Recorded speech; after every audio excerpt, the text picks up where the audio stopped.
পার্কে সকালে হাঁটতে গেছেন, পাখির কিচিরমিচির আর ঠান্ডা বাতাস আপনার মনকে ভালো করে দিচ্ছে। এমন সময় দূরে চোখে পড়ল এক সন্ন্যাসী, যার শরীর যেন এক জীবন্ত মেশিন। শরীরচর্চা করছেন ঠিকই, কিন্তু এমন কসরত করছেন যা দেখে আপনার শরীরই শিউরে উঠবে। হাত আর ঘাড় দিয়ে নিজের পুরো শরীর মাটির সমান্তরালে ভাসিয়ে রাখছেন তিনি, যেন ধর থেকে মাথা আলাদা হয়ে যাবে। এই চমৎকার দৃশ্যের নাম শাওলিং কুংফু।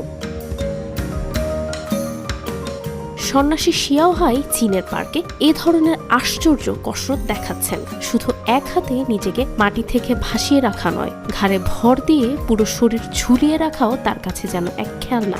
এসব কৌশলের মধ্যে একটি হলো হিউম্যান ফ্ল্যাগ, যেখানে শুধু ঘাড় ও থুতনি দিয়ে বারে ঝুলে থাকতে হয়। শাওলিন কুংফুর এমন অতুলনীয় দক্ষতা তাকে চীনের ফিটনেস জগতে ব্যাপক জনপ্রিয় করে তুলেছে।